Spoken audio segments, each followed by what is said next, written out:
Ketika saya kemudian menjadi PLT, Ketua Umum, saya mesti bertandang pada beberapa kiai besar, pada pondok pesantren besar. Ini demi Allah dan Rasulnya terjadi.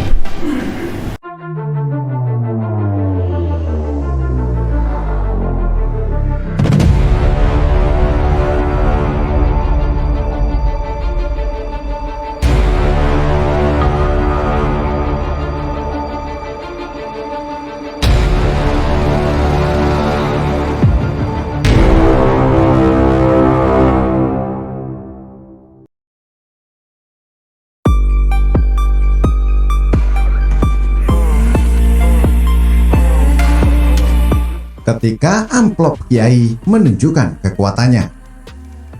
Ditulis oleh Adin. Lidah memang tidak bertulang, tapi kemampuannya berbicara sungguh luar biasa. Dengan lidah bisa melukai hati orang lain, bahkan bisa berpengaruh terhadap politik. Baru-baru ini heboh ucapan dari Ketua Umum P3 tentang amplop kiai. Ketika saya kemudian menjadi PLT, Ketua Umum, saya mesti bertandang pada beberapa kiai besar, pada pondok pesantren besar. Ini demi Allah dan Rasulnya terjadi. Saya datang ke kiai itu dengan beberapa kawan, lalu saya pergi begitu saja. Saya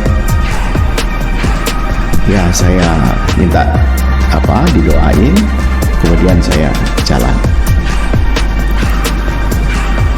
Tak lama kemudian saya dikirimi pesan di WhatsApp,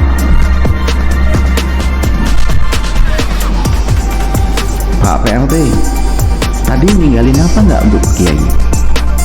Saya bilang ninggalin apa? Saya nggak tertinggal sesuatu di sana. Mungkin ada barang cucu saya waktu itu saya bawa. Oh enggak, ada sesuatu. Oh enggak, nanti aja Pak.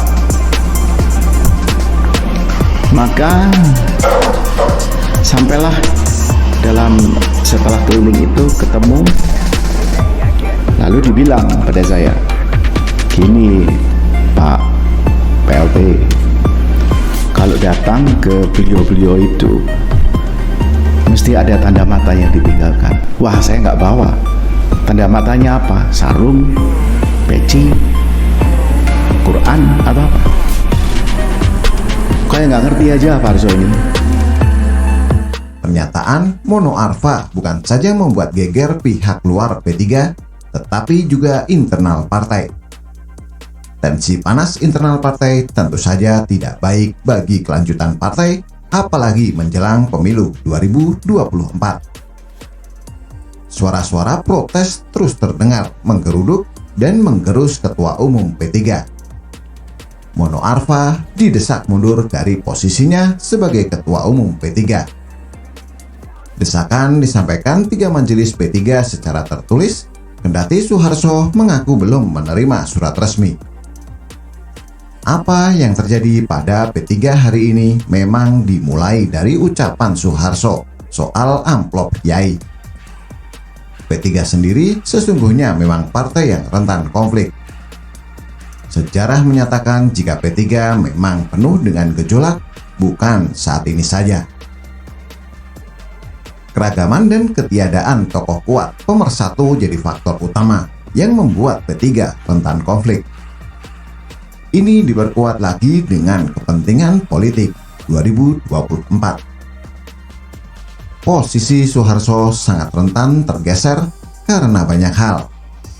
Pertama, kursi Ketua Umum diperoleh Soeharso tidak dengan mulus atau proses pergantian kekuasaan yang wajar. Posisi ketum diperoleh setelah Ketua Umum sebelumnya tersangkut masalah hukum. Kemudian kedua, karena ketidakwajaran tersebut, Soeharso tidak didukung solid oleh kader-kader P3 di seluruh Indonesia. Soeharto terpilih jadi Ketua Umum P3 bukan murni karena dukungan mayoritas kader P3, tapi karena keadaan yang memaksa. Ketiga, jumlah kursi P3 di Senayan sangat diperhitungkan untuk politik 2024 sehingga akan ada pengaruh internal dan eksternal untuk dukungan politik 2024. Sejarah P3 yang penuh konflik dan keragaman kelompok plus tanpa figur kuat pemersatu membuat kesulitan partai sulit terwujud, apalagi menuju pemilu. Tekanan politik dari Majelis Syariah, Majelis Pertimbangan, dan Majelis Kehormatan yang meminta Soeharto Mono Arfa mundur menandakan jatuhnya legitimasi politik Soeharto di internal partai P3. Jika legitimasi politiknya di internal partai sudah jatuh, yang bisa menyelamatkan Soeharto hanya satu, yaitu kekuasaan. Tapi sayangnya, hal itu juga mengandung resiko besar berupa rapuhnya mesin politik P3 di akar rumput. P3 harus memilih mempertahankan ketum dengan harapan bisa mengembalikan kepercayaan publik atau harus mempertaruhkan nasib dan keselamatan partainya. Apalagi pernyataan amplop Yai Soeharto ini mengandung efek menghancurkan yang cukup besar. Karena mayoritas basis pendukung P3 adalah para yai, santri, dan orang-orang yang dekat dengan pesantren. Di mata para kiai yang selama ini bernaung dan mendedikasikan perjuangannya untuk P3, pernyataan amplop kiai akan membuat kesan buruk melekat pada diri Soeharto selaku ketum P3. Jika dampak negatifnya terus bergulir dan sulit dinetralisir, maka hal itu berpotensi menggerus akar politik P3 yang tersebar di banyak jaringan pesantren lokal.